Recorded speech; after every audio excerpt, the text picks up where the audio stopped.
அஸ்ஸலாமு அலைக்கும். இன்றைக்கி ஃபிமி குக்ஸ் அண்ட் வ்ளாக்ஸில் பார்க்க போகிற ரெசிபி நீங்கள் எல்லோரும் கமெண்ட் செக்ஷனில் கேட்டிருந்த மாதிரி பிரியாணி தான் செய்ய போகிறோம்.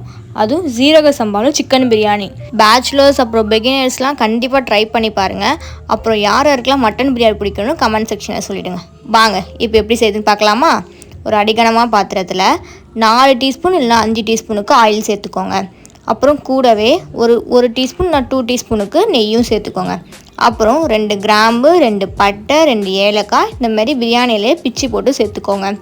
அப்புறம் நல்லா 2 வெங்காயத்தை இந்த மாதிரி நீல வாட்டமாக நறுக்கி வச்சுருக்கேன், அதையும் இந்த டைமில் சேர்த்துக்கோங்க. சேர்த்து நல்லா வதக்குனதுக்கப்புறம் கொஞ்சம் ப்ரௌனாக வர்றதுக்காக இந்த மாதிரி கல் உப்பு சேர்த்துக்கிறேன் தேவையான அளவு. அதுக்கப்புறம் இது எல்லாத்தையும் போட்டு வதக்கிக்கிறேன். நல்லா வதக்குனதுக்கப்புறம் 1.5 டீஸ்பூனுக்கு இஞ்சி பூண்டு விழுது இந்த மாதிரி சேர்த்துக்கோங்க. அது கூடவே 4 பச்சை மிளகாவை இந்த மாதிரி கிள்ளியும் சேர்த்துக்கோங்க. எல்லாம் போட்டதுக்கப்புறம் நல்லா ஒரு வதக்கிடுங்க. நல்லா வதக்குனதுக்கப்புறம் 2 பழுத்து தக்காளி இந்த மாதிரி கட் பண்ணி வச்சுருக்கேன் சின்ன சின்னதாக, அதையும் இந்த டைமில் போட்டு ஒரு வதக்கிடுங்க. இப்போது ஒரு 1/2 டீஸ்பூன் மஞ்சள் தூள், 1 டீஸ்பூன் மிளகாய்த்தூள், 1 டீஸ்பூன் மல்லித்தூள், அப்புறம் 1 டீஸ்பூன் அளவுக்கு பிரியாணி மசாலாவும் சேர்த்துக்கோங்க. சேர்த்து நல்லா வதக்கிடுங்க. வதக்குனதுக்கப்புறம் ஒரு கை கொத்த அளவுக்கு இந்த மாதிரி புதினா கொத்தமல்லியும் சேர்த்துக்கோங்க. நல்லா சேர்த்து இதையும் நல்லா வதக்கிடுங்க.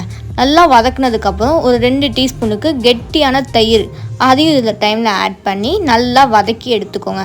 நல்லா வதக்குனதுக்கப்புறம் ஒரு 1/2 கிலோ கோழிக்கறியை இந்த மாதிரி கட் பண்ணி வச்சுருக்கேன். இது பிராய்லர் கோழி தான். அதையும் இந்த டைமில் சேர்த்து இந்த மசாலா கூட நல்லா ஒரு பெரட்டி எடுத்து வச்சுக்கோங்க. நல்லா நம்ம பெரட்டி விட்டதுக்கப்புறம் கொஞ்சம் ரெஸ்ட்டில் விட்டுருங்க. இந்த மாதிரி இந்த எண்ணெயெல்லாம் பிரிஞ்சு இந்த மாதிரி கொதிச்சு வரும். இந்த டைமில் நம்ம தண்ணி சேர்த்துக்கலாம்.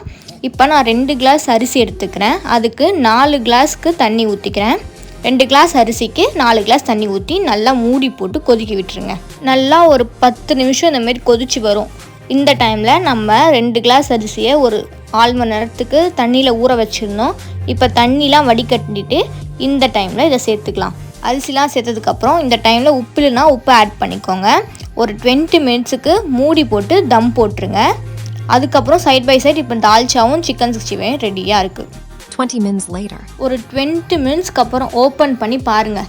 இந்த மாதிரி நல்லா சுட கம்மன்னு நம்மளோட சீரக சம்பா சிக்கன் முன்னாடி ரெடியாக இருக்கும்.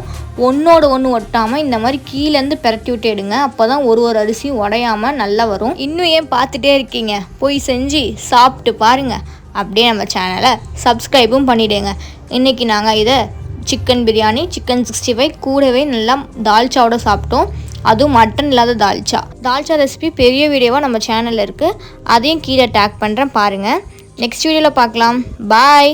அஸ்ஸலாமு அலைக்கும்.